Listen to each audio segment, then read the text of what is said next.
Hello, everyone. The Water Reuse Association is pleased to welcome you to our program today. My name is Dave Smith. I'm an assistant water director with U.S. EPA's Pacific Southwest region and a member of EPA's National Water Reuse team. I'll be your moderator for today's program. Next slide, please. Before we get started, we have a few logistical notes for you. Please note that today's webcast will be 60 minutes long. It is being recorded and all participant lines will be muted during the broadcast. A PDF of the presentation will be shared with you via email after the webcast. If you need assistance, please send a message by typing it into the chat box. Also, please feel free to ask questions by using the Q&A box, and we will answer these questions during a Q&A period toward the end of the presentation as time allows. We very much want to hear your questions and answer them. After we're done, if you could complete an event survey at the conclusion of the webcast, you can also please submit your professional development hour request forms to Eliza Furneaux at Furneaux, that's FURNEAUX, at waterreuse.org. You will receive a certificate of attendance for one professional development hour. You're responsible for checking with your licensing authority to ensure eligibility. Next slide, please. Now I'd like to introduce our fantastic project team. First, Felicia Marcus is the Landreth Visiting Research Fellow at Stanford University.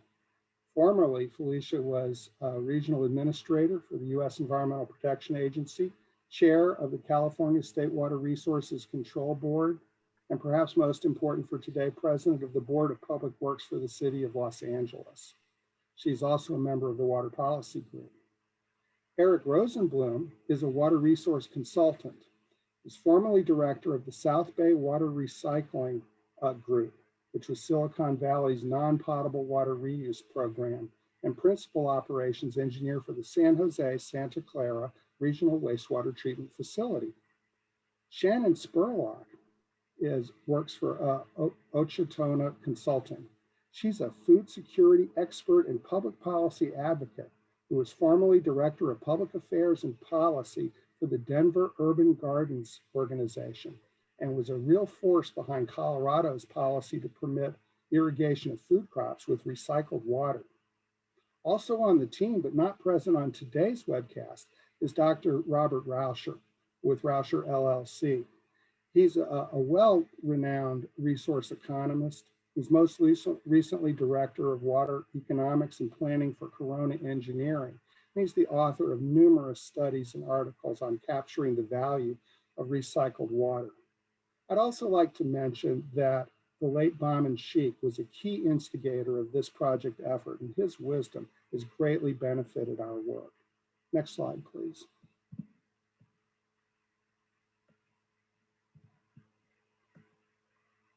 Now let me tell you a little bit about how we got started with this project. In 2020, the Environmental Protection Agency joined with a host of other federal, state, and local agencies and organizations to develop the Water Reuse Action Plan, or WRAP. The WRAP is designed to build the nation's capacity to implement more water recycling and stormwater capture and use projects within the broader context of integrated water management. Many motivated teams are currently implementing more than 45 actions to address priority needs that were identified by our partners. They're organized by science and technology, policy and regulation, funding, communications, and other topical themes. Next, please. In April of this year, we issued an update on our progress in implementing these actions and broadening the nation's understanding of water reuse potential. Next slide, please. Other actions that we were doing did not address one critical need, and we were happy to come together with this research team to address it. And that need is that we have to build local and regional capacity to work together across organizational and jurisdictional boundaries and missions. RAP Action 2.16 supports water reuse implementation by exploring in depth the challenges, opportunities, and frameworks for achieving effective interagency collaboration. We were fortunate to assemble this great team to do this work. Drawing upon extensive literature reviews and richly detailed case studies of several large-scale recycling efforts that you will hear about today, the project team identified some of the key elements of successful approaches that build that cooperative engagement that's necessary for these projects to succeed. So now, to hear more about the group's finding, I'd like to turn it over to Eric Rosenblum. Thanks, Dave. I think it's important to mention with respect to the milestones that all of this project was really designed to lead to one thing, to help identify and promulgate techniques and strategies to help agencies work better together. So next slide. In the literature review and the analytical work we did, we came up with we really wanted to investigate the dynamics of interagency collaboration and the types of challenges that utilities face working together. And out of this research, we identified 5 factors that strongly influenced interagency relationships. Governance, which includes the types of agreements that agencies develop to work together. The regulations and the utilities' relationship with the regulators who design and enforce them. The economics of the projects, not just the cost of reuse, but its value to the community. And operational issues, but last but not least, the overarching issue of leadership. You'll hear more about each of these individual topics in just a moment. They represent different aspects of the work agencies do, but as you'll see, they're connected too, as when an agency's mission influences how it values a water reuse project. In addition to this literature-based research, we also evaluated a number of case studies. Next slide.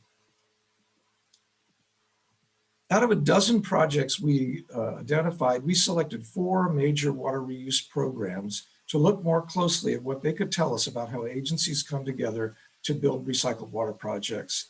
And we added a 5th, see how they embodied the lessons learned by others.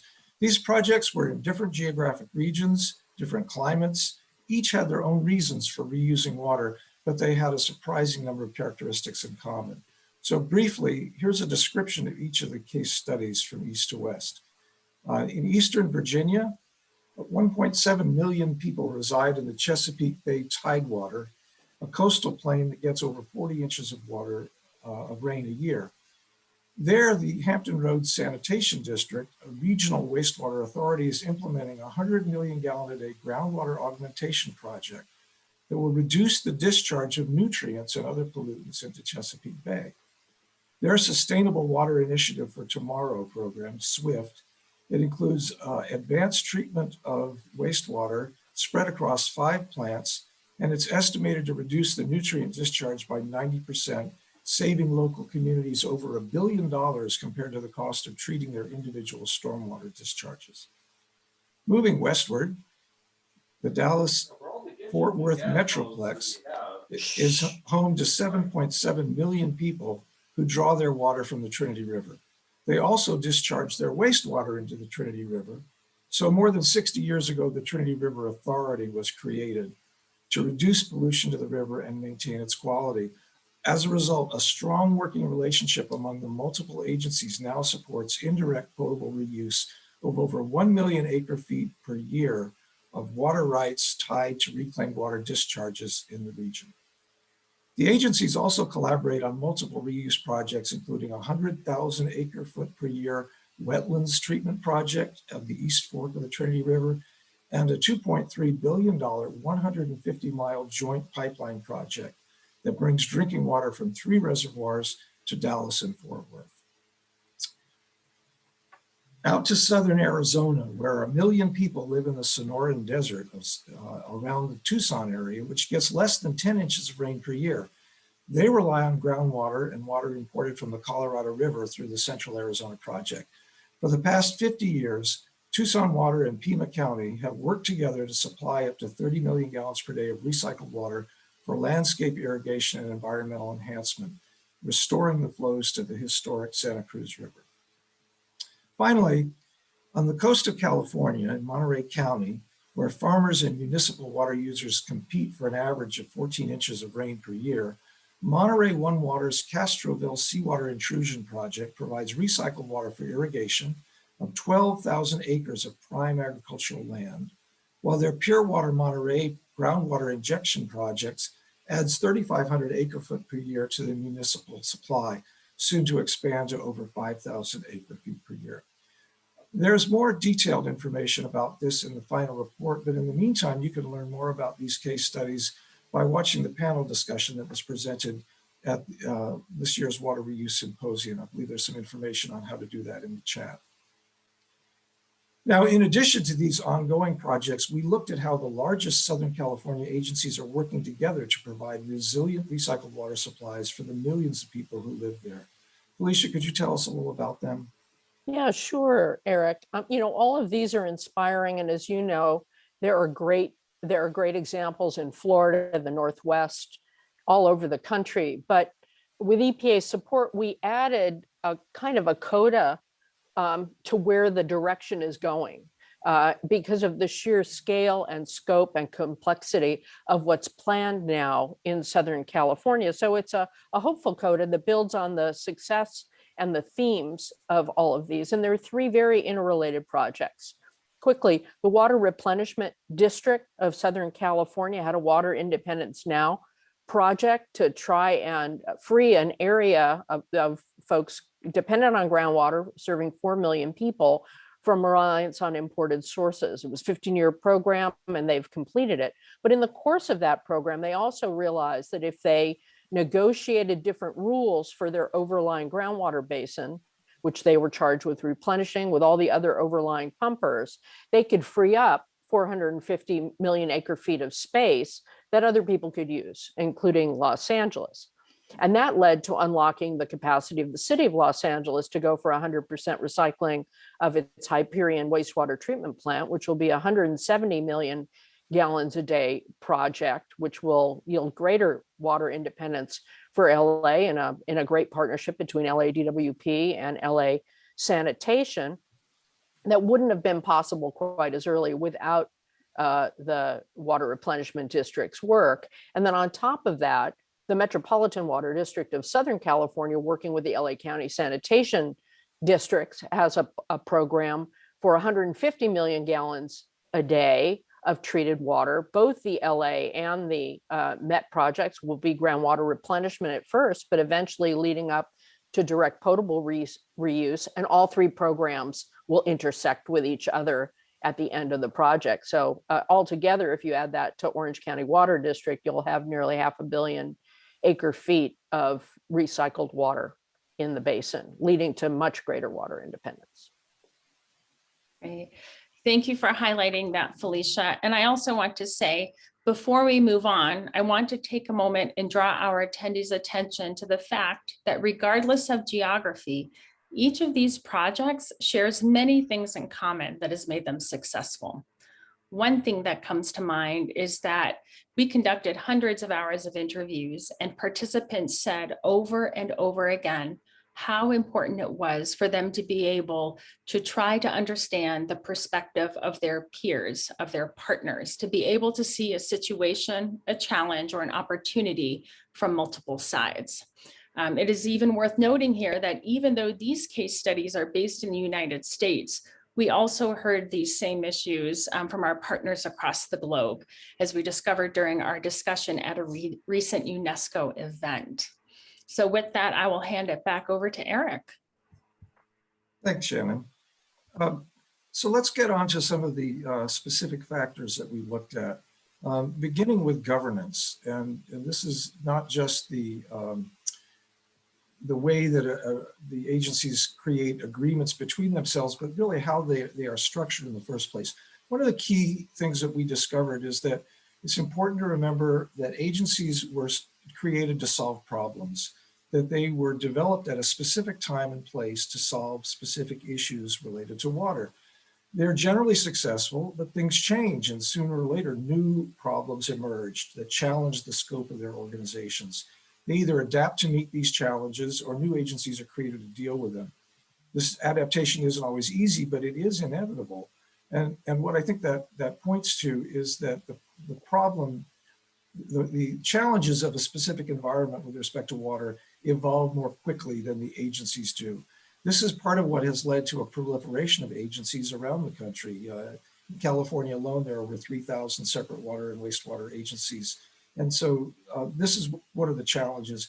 The solution to that is that as the benefits of reuse extend beyond agency boundaries, effective agencies are able to define their scope and understand their missions more broadly to include benefits that may have extended beyond their initial purposes for which they were created. And this allows them to take advantage of what's referred to as economies of scope, where they can do more, solve problems together more effectively than doing them individually. One researcher, William Blomquist, refers to this project of aligning defined missions of agencies as watershed management from the bottom up. And one great example from our case studies, of course, was Hampton Roads Sanitation District, where they could save more than $1 billion by solving both the stormwater pollution and wastewater nutrient discharge into Chesapeake Bay, along with groundwater limitations for pumping a depleted aquifer all through the same project. And lastly, of course, you need to document these associations between agencies with written agreements, but it's also important to note that the agreements are not what determines the success of the collaboration. It's really the trust that has developed between the agencies.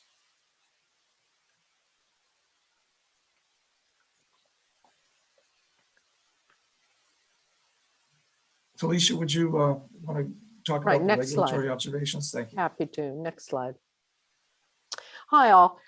Everyone has different views of regulation. I think every regulator has an issue with a problem agency, and every agency has an issue with a problem regulator, but the hallmarks of successful projects are where people overcome those. And these are more tips as someone who's been both a regulator and regulated, trying to do recycled water projects and others. Here are just a few of the tips. And this is true of everything we're sharing today. There are far more observations in the paper itself, and we just picked a few to share with you today. The first one is engage regulators in a common vision for the collective community good.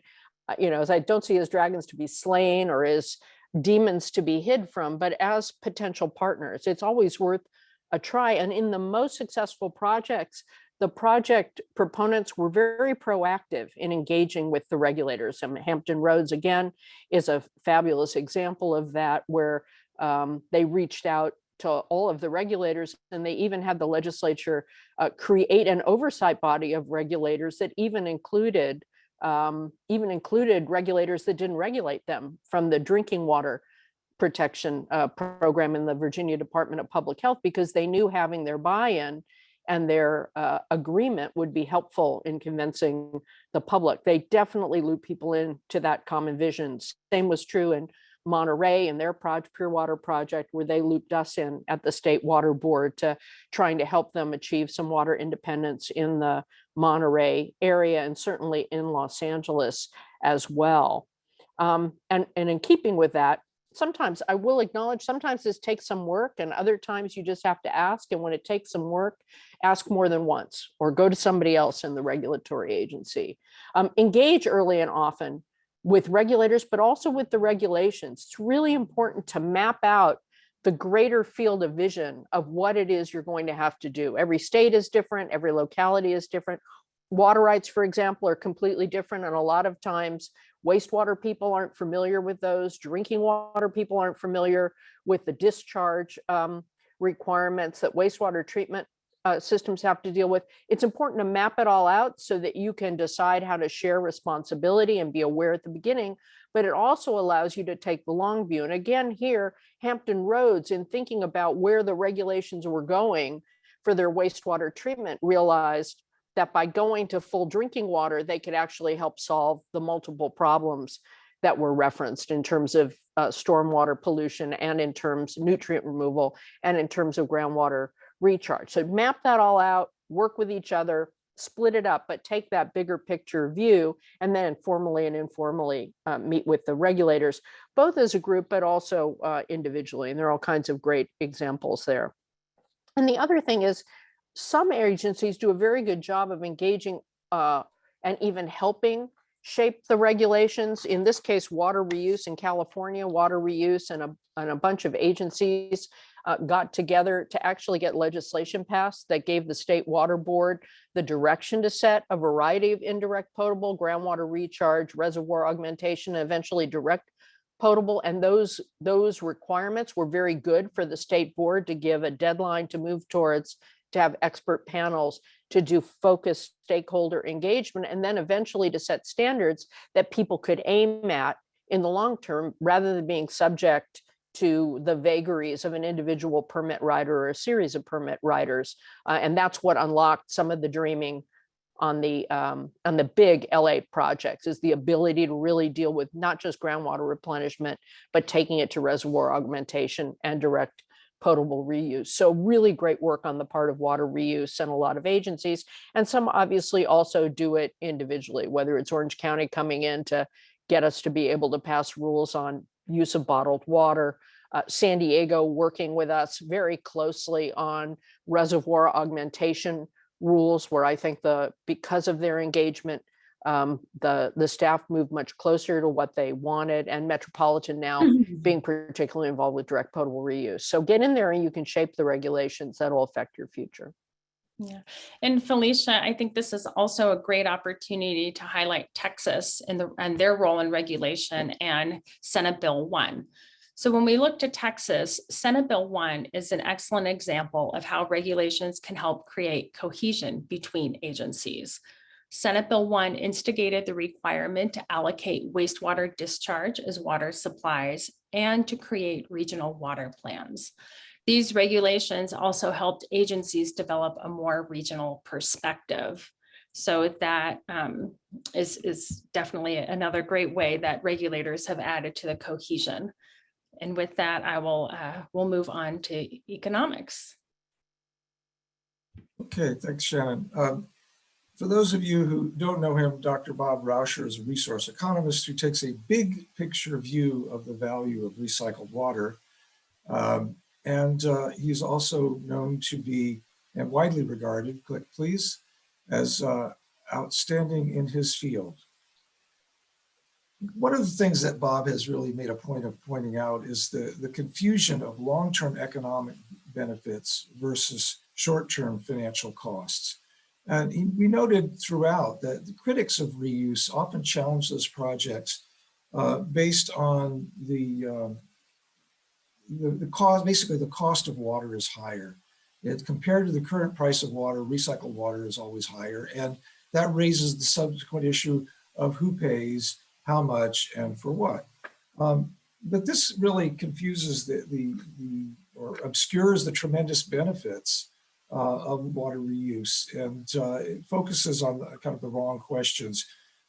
For example, there are a number of triple bottom line benefits, including the significant avoided cost for utilities, of not having to build new reservoirs or other water supply infrastructure, or in some cases with non-potable programs of avoiding the cost of nutrient removal, because what is a pollutant in a bay is a vitamin for the crops that are irrigated with recycled water.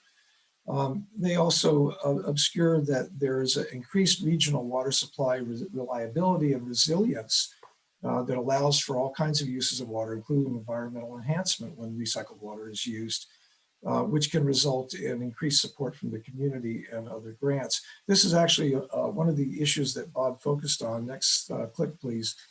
In a report that he recently did for the Water Reuse Association, looking at the relationship between water recycling and climate change mitigation.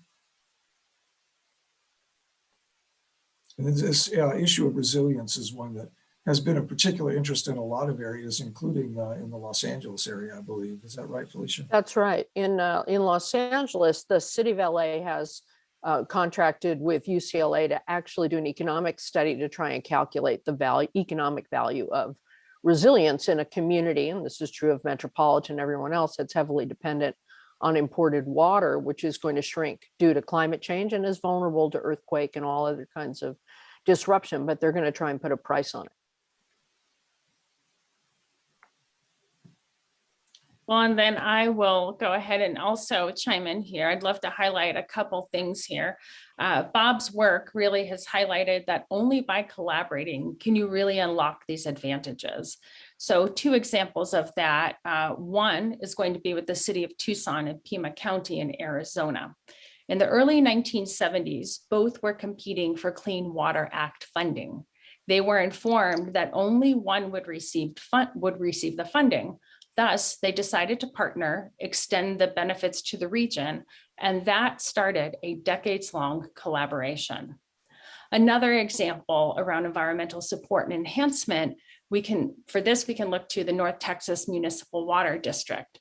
They completed construction of an indirect reuse project that involves diverting water from the East Fork of the Trinity River, providing polishing treatment through a constructed wetland, and pumping the wetland treated water to Lavon Lake.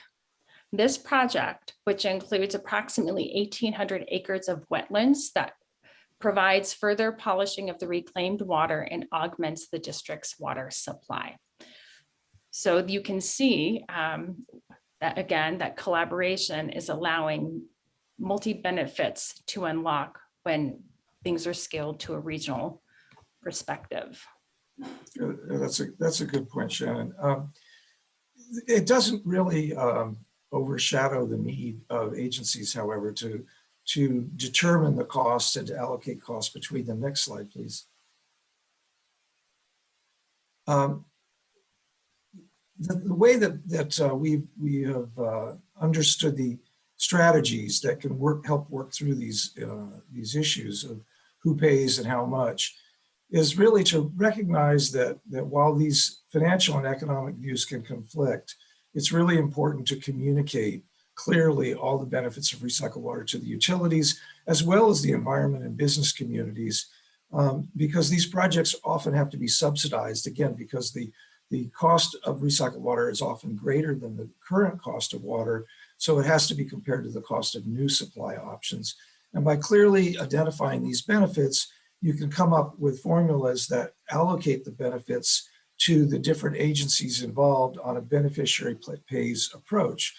That said, the beneficiary pays approach of allocating cost is often more important to the utilities than to the ratepayers, who may see this all as simply, taking money out of one pocket and put it in another pocket of the same pair of pants. So really, by working together, the agencies can allocate their costs on the best of benefits, but they need to bear in mind that the ultimate value of the projects to the community transcends that of the value carefully parsed and allocated to either agency. It's Great. kind of a pitfall, I think, that you can stumble into, don't you think? Yeah, I do. In addition to this being the best picture of any of the slides, a couple of comments to make on it. And thank you, Eric, for finding that. I mean, there's also an important caveat to be had to beneficiaries' pay, which sometimes is required by law, depending on where you are and how you navigate is important. The key is not to be too strict about it and not to be a pinhead or look at it pretty narrowly, but to look at the overall regional benefits, take that long view and employ the economy of scope we talked about earlier. You can be a bit pinheaded about it because you need to make sure you comply with the law if you really have to comply. Sometimes folks try to keep things simple, and by keeping it simple and comfortable in their own silo, they're missing the bigger picture for themselves and for the community. So the point here is to spend time thinking about the shared value and engagement so that it feels fair. Just don't count every paperclip about it. And on collaboration, I just wanted to add another point that, if you collaborate and you've engaged your regulators and your funding agencies in coming along with you on your journey towards resilience or dealing with whatever issue is driving you, it can be compelling to getting grant funds because you've come together, not just because you were required in the example that was later, but just because it's a compelling vision. And we certainly found that with the Monterey Pure Water program when we were doling out $1.5 billion in grants and loan during the last drought to try and get work a paradigm shift in recycled water in California. We were very aware of the Monterey project and some others, and we went and actually got way more money than we had originally proposed to, because we saw the value of those projects and we wanted to get them from the drawing boards and into the ground. Yeah. Again, regulators are people. Well, and before leaving economics, I want to highlight that when we talk about economies and scope and scale, I want to make sure that Hampton Roads Sanitation District and SWIFT in Eastern Virginia definitely remains part of this project. By seeking to achieve multiple benefits from ensuring a sustainable source of groundwater while addressing environmental challenges such as Chesapeake Bay restoration, sea level rise, and saltwater intrusion, they collectively saved over $1 billion. So again, economies of scope and economies of scale. Eric? Thanks, Shannon. Well, no matter how lofty our vision and how completely the managers and the boards of directors of the agencies want to work together, ultimately it comes down to operations. And really, it's true that the staff level collaboration determines to a great degree the speed and success with which these joint projects can be implemented. Perhaps the first thing to observe about water reuse operations is that, like many applied technologies, manufacturing recycled water is both a science and an art. The process of turning impaired waters into water fit for drinking involves careful and accurate judgments about the type of treatment needed to remove a whole range of pollutants, matching it with the uses that are proposed, along with the experience necessary to tune treatment plants and the infrastructure to the hydraulic loading. So these are not simple issues. And this was certainly a challenge for Monterey One Water and the city of Salinas when they collaborated to add to the domestic sewage, treating a variety of agricultural wastewaters and stormwater to make enough water for the Pure Water Monterey project. With this increasing complexity, the roles of water and wastewater operators are even now being transformed, giving rise to whole new suites of operator certification exams and qualities. And this has bearing on the ways in which operators or utilities work together, because it's often a question in agreeing to divide up responsibilities as to whose staff is more qualified to perform specific duties. These kinds of agreements are really supported by well-defined agreements that can identify the appropriate duties with verifiable data, a common data pool that can support mutually acceptable and measured accountability.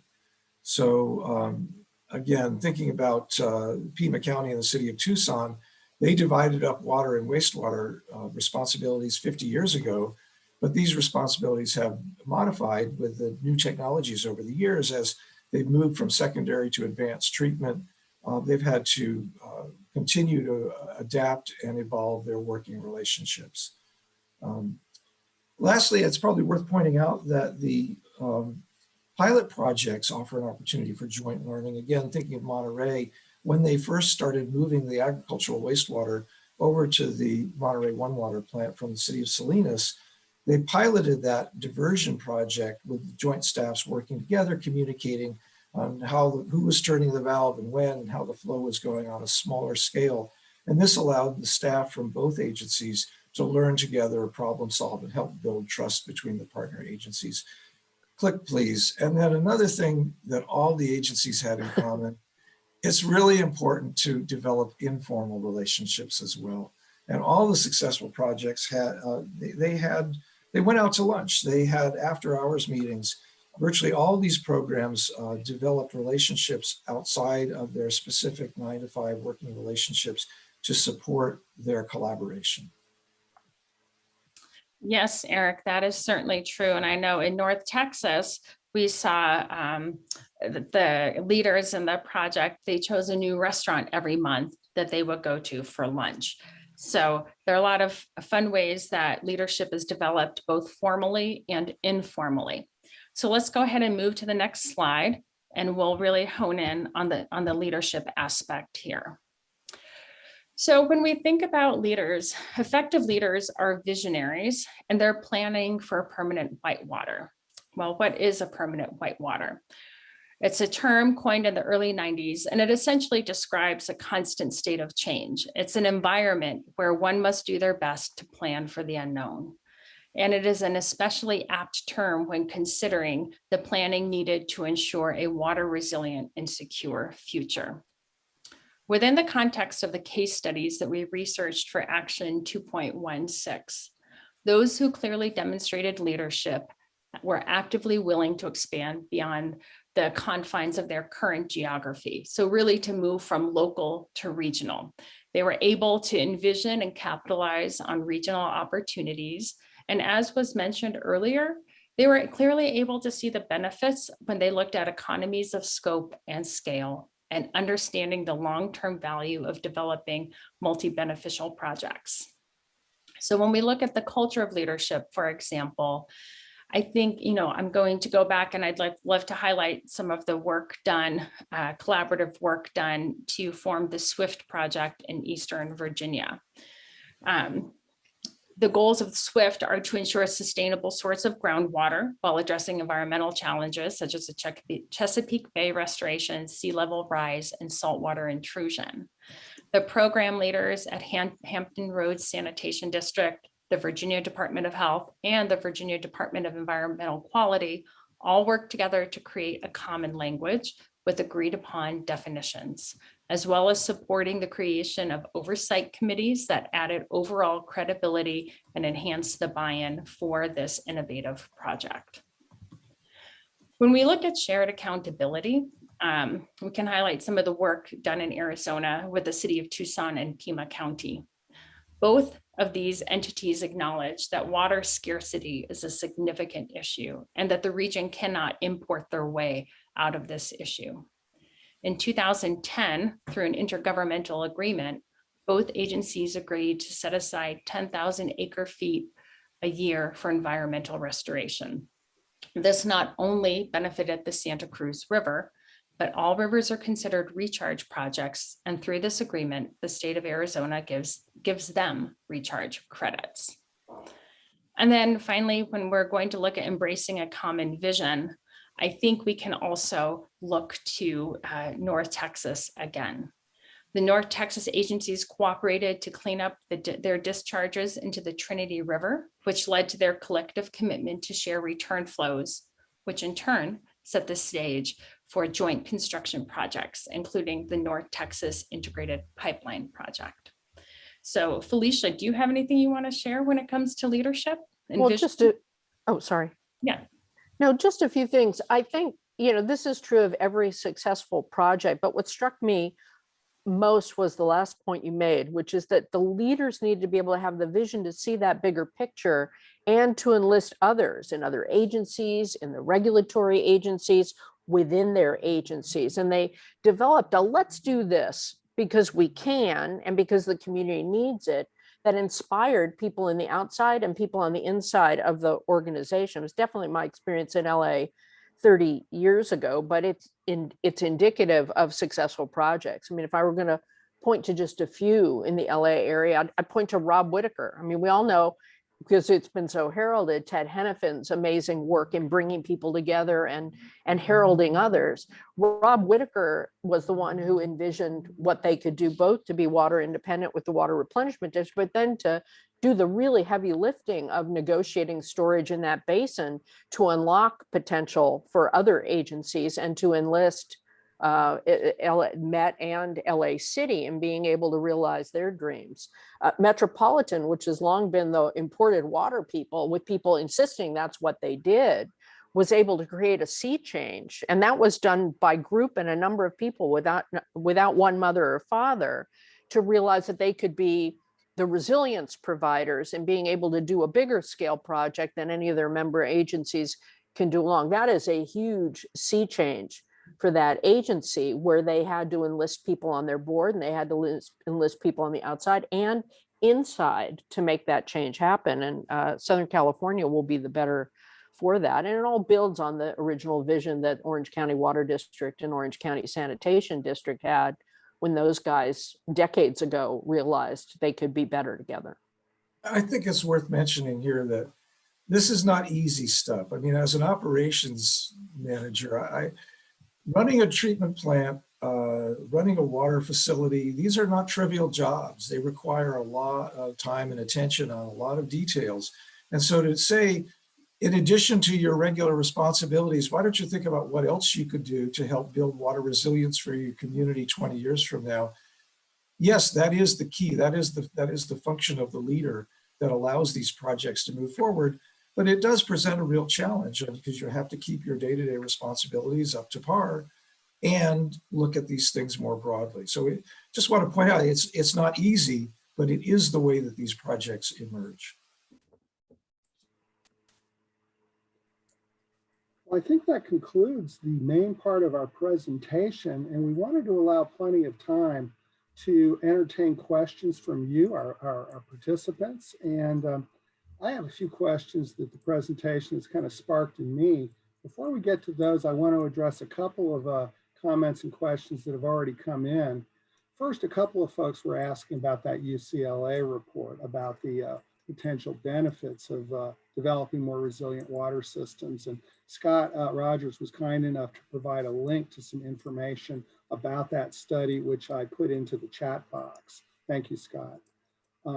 I also noted a very good comment from Carolyn, who was talking about the potential benefits from implementation of decentralized water recycling and some of the challenges that we face in trying to pursue decentralized water recycling. And so I thought I might ask our panelists if you care to comment on, do you think that some of the things that you learned in studying projects that were largely centralized in scope might be applicable in addressing some of the challenges of creating the financial and other capacity to pursue more decentralized water recycling approaches? Well, I Lisa, do you definitely, have a thought? yeah, I thought that was a good point that Carolyn raised. And I think it depends. I'm seeing people move. I mean, I think it requires that same vision of seeing the greater good. And I'm seeing it, people being more open to it, at least in the regulatory arena at a district scale. If it's big enough to be sure that the folks who are managing it are going to be able to maintain the level of public health protection that they have long kept in the public sector, which means you still need to have adequate oversight and adequate staffing to do it. But I think you're seeing more openness to it in many communities who realize that it might be more cost effective in the long run to be able to do things in a more distributed way in certain places. I think some of the on-site work that San Francisco is doing is a version of that. Some of the work Google is doing. I think people are coming around to it a little slowly, but again, that element of bigger picture leadership and figuring out how to make it work operationally is it's definitely growing. So a very fair point. And I'll throw Go ahead, Shannon. I was just going to throw in 2 cents to that. I think when you think about water reuse, just like with recycled water in general, right? It's the right water for the right use. And when you think about centralized and decentralized, oftentimes decentralized systems can be better for smaller communities versus larger communities. And I think it's always worth, being open and looking at and working with your regulators and all your stakeholders, to find out what's the best fit for your community, for your project. And it's worth noting that the collaboration aspects is often the same. I worked with a number of industrial customers that are industrial water users who, some of whom take recycled water as their source water, some of whom develop their own recycled water supplies by treating their wastewater. And in all those cases, when an industry has to work with a public sector agency, there are the same dynamics of understanding your common goals and finding ways to communicate with each other that allow you to work effectively together. So I think the same sort of strategies are effective. I would just add also that I think that in many communities, there's uncertainty among the local water management agencies what their responsibilities really are regarding decentralized water management and reuse. And there's often a bit of confusion at the local level about who do you go to figure out where are the local expectations, requirements, codes and so forth if someone wants to pursue on-site water recycling of different types. And so it strikes me as an additional kind of interagency challenge, because it's not so clear who's responsible for on-site wastewater oversight to make sure that it's being done effectively. And I think in many communities, they're trying to figure that out better to enable the safe use of distributed reuse in different ways. You know, David, if I can add a point on this, this falls right into one of the examples I gave on where regulation can be your friend. One of another piece of legislation that San Francisco and others spearheaded was to require the state board to do some on-site standards to make it easier, because what you had were the environmental health officers in counties all over the state nervous about this because, again, of the public health angle. And so with our support, they passed something and we're doing it collectively, and you'll have regs that a local health officer can obviously add to, but there'll be something that gives them the confidence that if they adhere to these basic standards, they can say yes. Thank you. I'm going to turn to a couple of other questions. Marissa raises a good question about what is the role of the public in the evolution of these multi-agency visionary partnerships? Okay, I'm talking too much, but I have something to say on this one. I think the public can drive them. It just depends on where you are. And there are two sides to this. One is, I think, again, people have probably heard me say this, I think it's a miracle of modern history that so many can take clean, safe, and affordable water for granted. We know there are communities that can't, and the human right to water is still a bridge we need to cross. And hopefully in this decade, we will internationally and nationally. But the fact of the matter is that it's a miracle of modern engineering that we can deliver clean, safe, and affordable water to so many people. And I think engineers frequently are proud of the fact that people can take what they do for granted, which is why when I went to public works, I was so impressed and found these folks to be the most noble public servants I ever met, because they didn't get any credit for it. And they were proud of the fact that nobody knew what they did.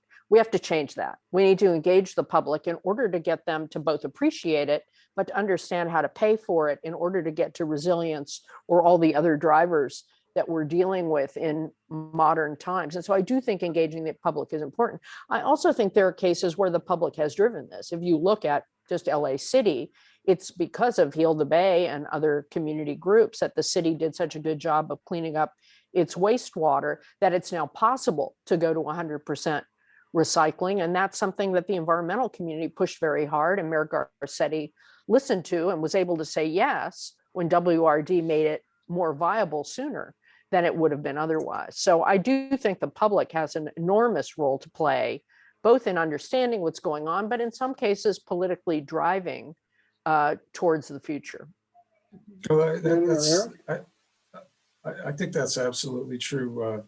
The public's role is complex, though, especially when it comes to water recycling. I think, like you said, Felicia, the advocacy groups have been the drivers for a lot of these projects, especially when it comes to water reuse. But going back to this notion of governance, though, the agency started because people had a problem, and the people made the problem known, and an institution was developed to solve them.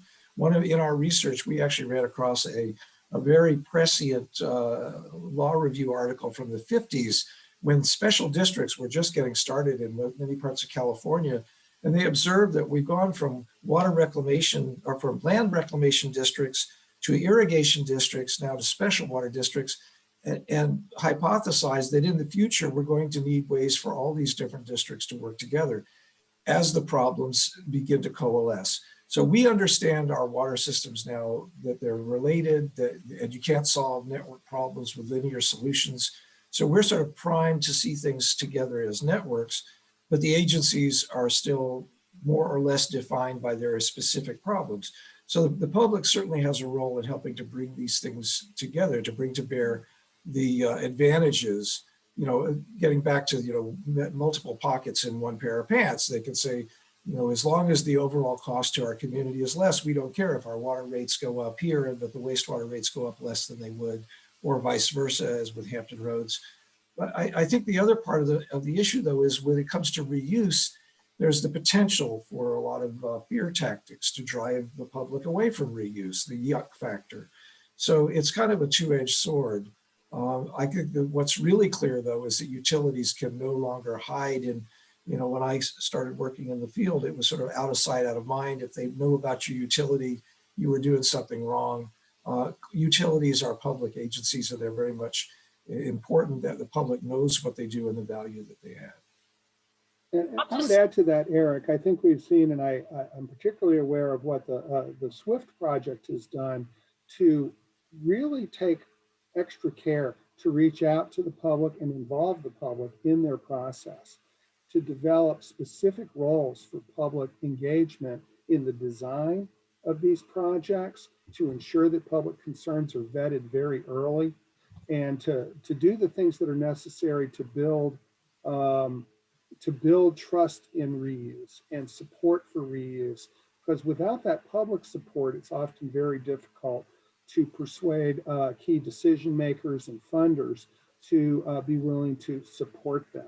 So this is a kind of a life cycle investment to continue to engage and build support with the public as kind of a critical ingredient that we saw in several of these projects that helped ensure their success.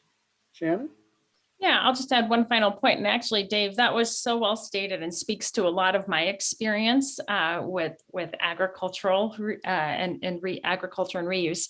I will say, I think the role of the public can often be to build out and make a project more robust and credible.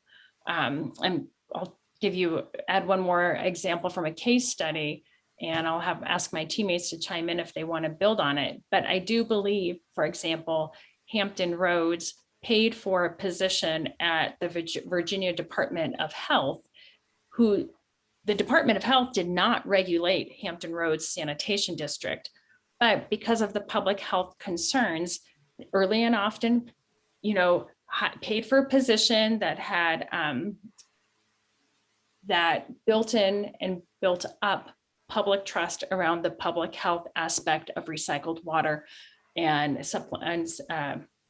augmenting their groundwater source. So I think that actually is another way that agencies can look to working with the public, anticipating the concerns of the public and answering them. I would just say this, if you ask anyone at Orange County Water District why they've been so successful, they will say education, education, education, engaging the public, engaging the public, engaging the public. Very good. Well, thank you for that question, Marissa. I'm going to take a couple of other questions. We have a few more minutes left. Barry asked, can you define your reference to the quote, one water treatment plant? And if he heard that correctly, what can we learn from the collaboration around that? Does that reference ring a bell? I think I've been talking about Monterey One Water. And when they rebranded themselves from the Monterey Regional Water Pollution Control Authority, it was exactly with an eye towards acknowledging that water may be dirty, it comes out clean, but its use as water is sort of overarching or transcends the state at any one time. The Monterey One Water's theme, and I'm sure Paul Shudo could be more eloquent on this score, it's that to see water as the same resource, regardless of whether it comes in as stormwater or wash water or wastewater, or it's being used for potable or non-potable purposes. Within the treatment plant itself, the fact is that the water is treated at many stages at various levels, and it has to be done on a very focused standpoint. So, each of the treatment levels has to be integrated into terms of the overall quality of water that you're going to produce at the outset. So, there are a number of on-site treatment units that are marketed as One Water, just plug and play. But I think within the world, certainly of municipal water supplies, there's a bit more nuanced approach where you consider the various stages of treatment that can most reliably bring the water from the condition in which you find it as an impaired resource to one that has the greatest value to the community. I don't know if that responds to the question, but I think that it talks about the technology that goes behind One Water. I think it does, Eric, and I think I would just add the point that even using terms like One Water are important for organizations to begin to use to signal to their partners, to their customers, that they are changing their focus, and perhaps beyond an initial narrower mission and an assignment, to frame it more broadly. And the words we use and describe how we do water management matter a lot in motivating people to understand why we're interested in integrated and kind of one water management principles. And we heard that a lot from the people we talked to through this project. I want to move on to one or two other questions before we close. One is, there have been a couple of references to some of the challenges that smaller systems face in pursuing reuse. And I'd be interested to hear if there are comments about the idea that it might be effective to partner the smaller and more disadvantaged communities with regional watershed or water management agencies as a way to kind of assist development of implementation of reuse across jurisdictional boundaries that maybe benefit multiple communities. Are there any thoughts about those ideas about how to bring people together at different sizes of jurisdictions and communities to work together toward this common vision? Well, I would turn it back to you, Dave, because I think you've been a hero in trying to engage with smaller communities through listening sessions and trainings. I think, there's an analog in California, at least, in the efforts to consolidate some agencies that are just too small to even treat water adequately because they lack the managerial, technical, and financial capacity. Once you get to an economy of scale or a partnership with a larger agency with which modern technology allows you to do more remote treatment and checking, you have the opportunity to then see the bigger picture.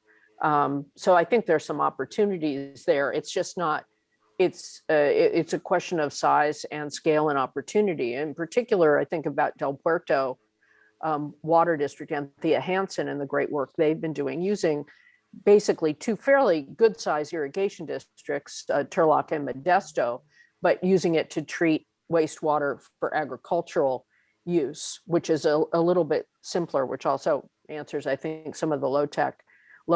It's still high tech, but it's lower tech and finding those collaborations. Thanks, Felicia. With respect to capacity, I mean, it is common for water agencies, wastewater agencies, especially some of the larger ones in regions that have smaller districts and communities associated with them, to offer services, to provide laboratory support. I know this was the case in Monterey and the city of Soledad. They provided technical and laboratory services to support their work. And it really points to, I think, one of the ways in which agencies can move down the road towards greater collaboration, seeing themselves as resources for the communities rather than restricted by their specific mission or rate structure. But what do we have to offer to the community at large? Right. It's very tempting to control things because that feels safe, but it's actually suboptimal for everybody. And I think, yeah, go ahead, Shannon. I was just going to say, I think this also speaks to the idea that when agencies and utilities from a region are able to come together, it gives them the space and freedom to brainstorm how they can work together to make the most of opportunities and challenges coming up. And Eric mentioned this earlier, but that often our environments have changed faster than the agencies that operate in them. The drivers that initially existed for their reason to be have changed, right? So how can the smaller agencies work with some of the larger agencies, other agencies within a region, to make the most of the assets that they all bring to the table? So, well, thank you. I hate to break this up. I wish we could keep going, but we're almost at the end of our time. And I will say, I was going to ask this as a question, but now I'll just say it as a statement. We're very focused in getting an idea. how to build upon the really good findings that come out of this kind of research and related research. And I want to thank some of you for bringing our attention to some additional references and projects that are doing similar work. How can we kind of bottle what we're learning in a way that really can help practitioners change their operations to the better? And so if you have any ideas about how you think we should move forward beyond writing a report, and that, can I have the next slide, please? We would really be interested in hearing about those. So, because we're going to be designing follow-up action work to get the word out on this. And so the more we can hear about that from you and your ideas about the best ways to do that, the better. But unfortunately, I have to draw it to a close. I want to thank everyone for your participation today. I really want to thank our presenters for their excellent work on this. Please check the Water Reuse Association website for information about upcoming webcasts. And also, please stand by for a post-event survey that will appear on your screen momentarily. Today's program is copyrighted by the Water Reuse Association with all rights reserved. And with that, thanks to everyone and have a wonderful day. Bye-bye.